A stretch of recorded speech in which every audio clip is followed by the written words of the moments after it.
Visa নেওয়ার ক্ষেত্রে বাংলাদেশি নাগরিকদের সতর্ক থাকার পরামর্শ দিয়েছে যুক্তরাজ্য, জার্মানি সহ পশ্চিমা বিশ্বের ১৩টি দেশ। ভিসা, পারমিট ও অন্যান্য কনসুলার সেবা নিতে আবেদনকারীদের দাপ্তরিক প্রক্রিয়া অনুসরণ করতে বলেছে দেশগুলো।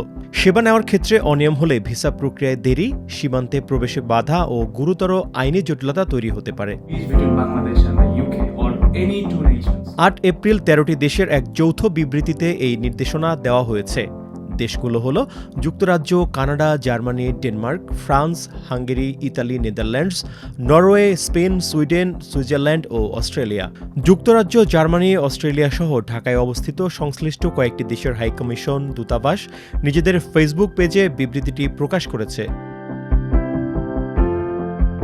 দেশগুলো জানিয়েছে, ভিসার জন্য আবেদন করতে হলে অবশ্যই নির্ধারিত সরকারি প্রক্রিয়া অনুসরণ করতে হবে। জাল কাগজপত্র ব্যবহার, লাইসেন্সবিহীন এজেন্টের সহায়তা নেওয়া কিংবা অননুমোদিত ব্যক্তি বা প্রতিষ্ঠানকে অর্থ দেওয়া থেকে বিরত থাকতেও বলা হয়েছে বিবৃতিতে। এতে আরও বলা হয়েছে, কোনো দেশের মিশন বা দূতাবাস কোনো এজেন্টের সঙ্গে সংশ্লিষ্ট নয়।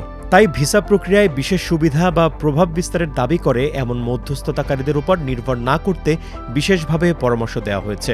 আবেদনকারীদের যাচাইকৃত তথ্য ও সংশ্লিষ্ট দেশের সরকারি চ্যানেলের মাধ্যমে সব ধরনের ভিসা সংক্রান্ত কার্যক্রম করতে বলা হয়েছে।